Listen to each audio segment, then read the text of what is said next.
தேர்தல் செயல்முறைகளை எளிதாகவும் நம்பகமானதாக மற்றும் வெளிப்படை தன்மையுடனும் மாற்ற இந்திய தேர்தல் ஆணையம் கடந்த 6 மாதங்களில் 28 புதிய முன்னெடுப்புகளை மேற்கொண்டுள்ளது. இந்த முன்னெடுப்புகளானது 6 பகுதிகளாக பிரிக்கப்பட்டுள்ளது.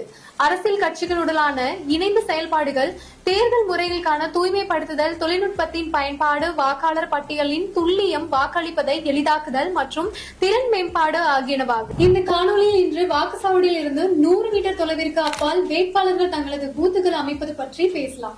தேர்தல் நாளன்று வேட்பாளர்கள் வாக்குச்சாவடியிலிருந்து 100 மீட்டருக்கு அப்பால் தங்களது பூத்துகளை அமைக்க தேர்தல் ஆணையம் அனுமதித்துள்ளது.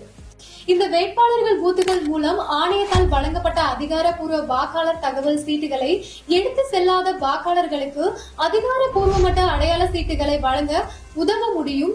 இது ஒவ்வொரு வாக்காளர்களுக்கும் குழப்பமாகவோ அல்லது தாமதமாகவோ இல்லாமல் தங்கள் வாக்கை பதிவு செய்வதற்கு தேவையான உதவியினை பெறுவதை உறுதி செய்கிறது. அடுத்த காணொலியில் இந்திய தேர்தல் ஆணையத்தால் மேற்கொள்ளப்பட்டுள்ள பிற முன்னெடுப்புகளை பற்றி காண்போம். இது போன்ற இந்திய தேர்தல் ஆணையம் தொடர்பான மேலும் புதிய தகவலுக்கு எங்களது அனைத்து சமூக ஊடக தளங்களை பின்தொடரவும் மற்றும் சப்ஸ்கிரைப் செய்யவும்.